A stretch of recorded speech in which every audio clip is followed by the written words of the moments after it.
Hello mga friend! Ngayon ay gagawa tayo ng tuna express pasta. Tara, kaibigan!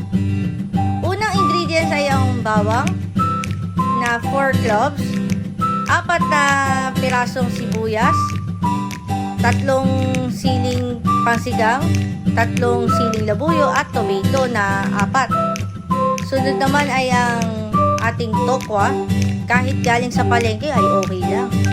Siyempre, ang isang latang mushroom, isang tali ng kangkong, pwede rin ng spinach, 2 kutsaritang bagoong tuna at ang gata, isang lata.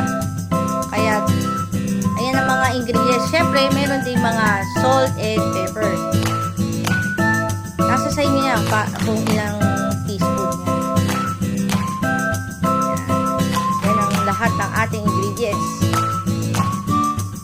Sunod naman, syempre, ipipiano na natin ang ating oil. Tapos ipiprito natin ang ating tokwa. Dapat kulay brown lang to ha. Huwag yung susunugin. Masarap yan yung para ma-crispy-crispy kasi. Kaya ganyan.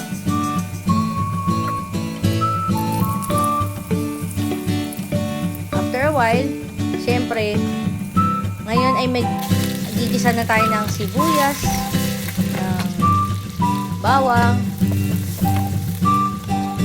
syempre, pati ang ating tomato. Isama na rin natin ang ating green chili, pati ang siling labuyo. Antay-antay tayo hanggang sa maluto. Sunod naman ay maglalagay na rin tayo ng ating tuna. Ayan.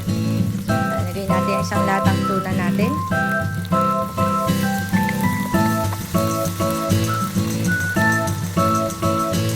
Pati na rin ang mushroom. Ang gata. Ayan. Mainam ay huwag muna nating halu-haluin. Hayaan natin tumulog.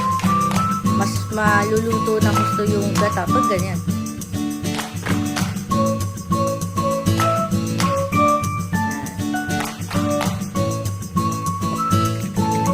Lagyan natin ng pepper, ng salt kung mayroon man, kung gusto nyo pa. Then, lagay natin yung tokwa. Yan. Papakuluan natin ang papakuluan hanggang isabay na rin natin yung ating noodles. Yung tubig nito, kailangan puro salt lang. Huwag nyo nang lagyan ng oil. Mas maganda sa akin, prepared ko yung puro salt lang yung ilalagay ko. Kasi, maghihiwa-hiwalay naman din yan. Basta malakas lang yung apoy.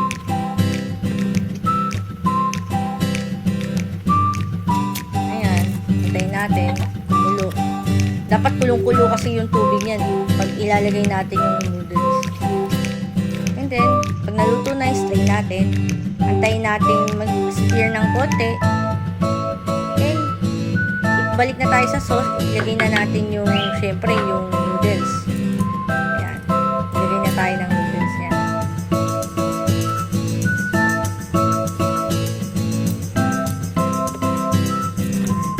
Halu-haluin natin hanggang sa ma-achieve natin yung lahat ng may noodles. Pati ilagay na rin natin ang spinach. Ayan pa. Papakuluan lang natin yan ng 3 to 5 minutes.